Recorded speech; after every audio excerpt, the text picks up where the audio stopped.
Oi, gente, Roberto Rilubíscaro aqui. Há alguns anos, a atriz britânica Suren Jones me impressionou nas duas temporadas da impecável e avassaladora Doutora Foster, onde ela interpretava uma médica traída pelo marido e que depois, nossa, regaça, né? Pois bem, agora em agosto de 2025, a Netflix adicionou ao seu catálogo uma minissérie chamada Refém, que é estrelada pela Suren Johnson. Ela interpreta a primeira ministra britânica, Abigail Dalton, decorei até o nome e sobrenome, e ela é inclusive produtora executiva da série. Enquanto eu via, eu não pude deixar de pensar o seguinte: nossa, se houvesse uma refilmagem britânica para a excelente série política dinamarquesa Borgen, que é sobre uma primeira-ministra, a Suren Jones seria, assim, totalmente perfeita, né? Esta minissérie, embora foque numa primeira-ministra e na presidente da França, é uma daquelas histórias que a gente chama de, eu chamo, enredocêntrica, né? As personagens, especialmente as secundárias, que não tem traço distintivo nenhum, você às vezes não decora nem o nome, as personagens são peões para possíveis e certeiros giros de roteiro. Não se trata de estudo de personagem, como seria o caso de Borgen, né? Por exemplo, o vovô, né, que é o idoso lá que está internado, é o James Cosmo. Aliás, sei lá, de cada 10 coisas que eu assisto ultimamente, 3 eu me deparo com o James Cosmo lá. Eu adoro ele. Quando eu vi o James Cosmo deitadinho no hospital, eu falei, tá, vai ter uma virada de trama com o James Cosmo. Mas esse tipo de série nem é necessariamente você por causa do nome do ator, tá? Sim, as personagens são lá para dar giros de trama. E nessas 5 capítulos aí, tem vários giros de trama, inclusive uma parte em que a rivalidade França e Grã-Bretanha, né, que existe na vida real, é histórica, e inclusive é aludida no enredo, a rivalidade é tão assim óbvia que eu falei, tá legal, já sei quem que vai se sair bem, quem que não vai ser bem. Eu ri muito, aí quando vi o resultado, eu falei, só podia ser. Mas não vou dar spoiler, não. É muito divertida, gente, muito. E muito descartável, desde que a gente tenha isso em conta. Olha, esses 5 episódios passam assim rapidinho.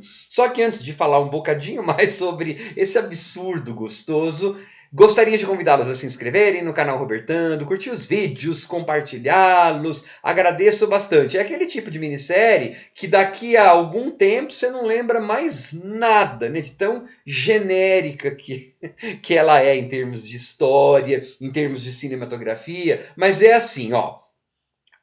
A primeira-ministra britânica subiu ao poder, ganhou a eleição, prometendo que ia reduzir gastos dos militares. Ela realmente conseguiu fazer isso, mas o NHS, não, o Serviço Nacional de Saúde Britânico, ficou em frangalhos e estava assim, faltando remédios nesse mundo ficcional. Estava faltando remédio em um dos países que mais produz remédio no mundo. Mas beleza, né? Então estava faltando remédio. Aparentemente, o único recurso, né, a única esperança que a Grã-Bretanha tinha para encher de novo, estocar de novo as prateleiras de suas farmácias, era fazer um acordo com a França. Porque parece que, né, nesse mundo aí, a China, os Estados Unidos, a Alemanha, a Suíça, a Dinamarca, eles não produzem remédios, né? Parece que é só a França. É porque a França é aquela inimiga, rival histórica da Grã-Bretanha. Beleza.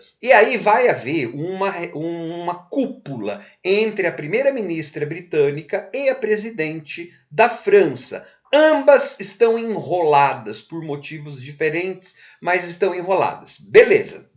Tem a cúpula.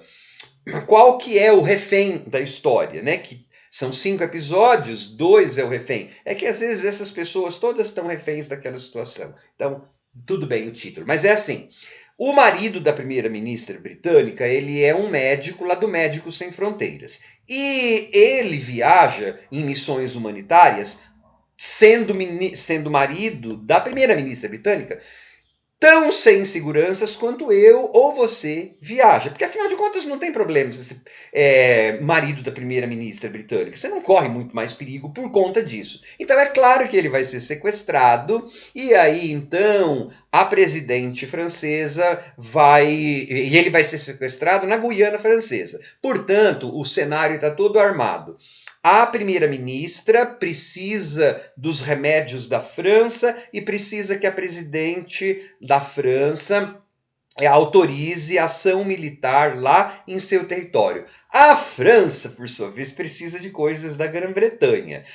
Então, tudo bem. Só que, claro, a presidente francesa também vai começar a ser chantageada. Isso no final de um episódio, acho que do primeiro, que é uma das viradas. Todo episódio tem uma virada. Então você vai ter essas duas mulheres tendo que lidar com sexismo, com misoginia e tendo que lidar com essas traições dentro do seu staff, né, do seu grupo de funcionários, ideologias políticas, elas prometeram uma coisa, mas estão entregando outra coisa, estão deixando o serviço público de lado em relação às suas vontades pessoais. Tudo isso, gente, é pura cosmética. O que interessa mesmo, porque nada disso vai muito profundo. Por quê? Porque são 5 episódios e porque, como eu disse, é uma série enredocêntrica. O que interessa é que a gente vai ver viradas de trama atrás de viradas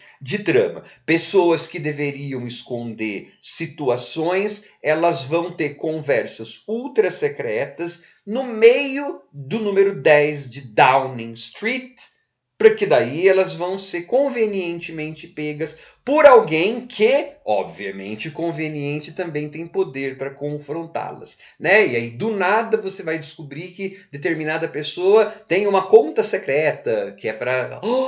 então aí já não confia mais na pessoa, e blá, e blá, e blá. E tudo isso numa coisa assim, bem rápida, bem eficiente, os atores estão se divertindo em abençoados 5 episódios. Você dá conta de ver em 1, 2 sentadas. E aí a gente parte para a próxima minissérie ou filme genérico que a Netflix colocar na sua prateleira de remédios para a gente lidar com a ansiedade do dia a dia. Tchau!